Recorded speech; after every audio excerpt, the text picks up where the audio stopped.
Good evening and welcome to Tuesday's edition of the Regional News. I'm Antonio Day. Here is what you need to know in the regional and international diaspora.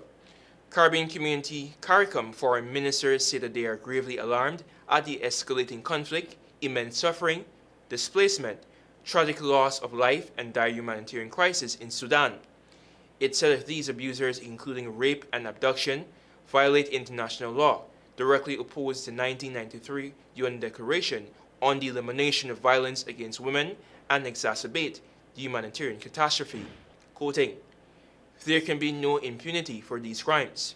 The Caribbean community supports the work of international investigative bodies, including the International Criminal Court, ICC, to ensure that all perpetrators are held accountable," the statement read. Sudan is facing the world's largest humanitarian crisis. Since 2023, the ongoing conflict has killed more than 150,000 people. Entire communities have been wiped out, more than 12 million have been forced to flee their homes, and hospitals have been deliberately targeted. Amnesty International, in a recent statement, said that they, together with its partners on the ground, they have documented deliberate attacks on civilians, hospitals, and displacement sites.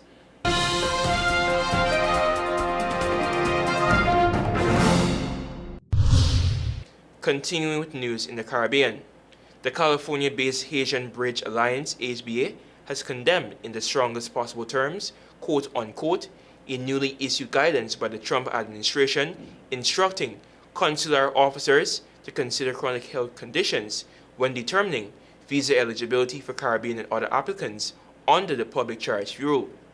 If this guidance is allowed to stand, no immigrant applying for a visa or green card will be safe. End of quote.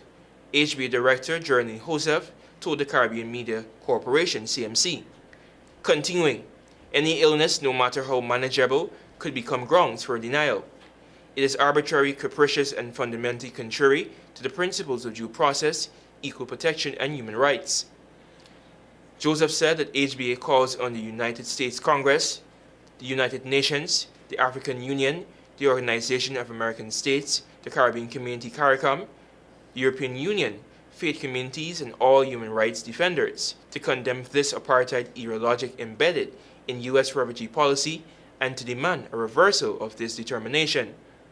The United States cannot claim moral authority abroad while practicing racial triage at its borders, Joseph said.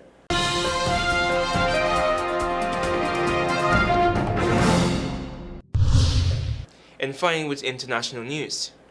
The United States Senate on Monday approved a compromise that would end the longest government shutdown in the U.S. history, breaking a weeks-long stalemate that has disrupted food benefits for millions, left hundreds of thousands and federal workers unpaid, and snared ill traffic. The 60-40 vote passed with the support of nearly all of the chamber's Republicans and 8 Democrats who unsuccessfully sought to tie government funding to health subsidies that are due to expire at the end of the year. While the agreement sets up a December vote on those subsidies, which benefit 24 million Americans, it does not guarantee that they will continue it. Thanks for watching. I'm Antonio Day. Goodbye and be safe.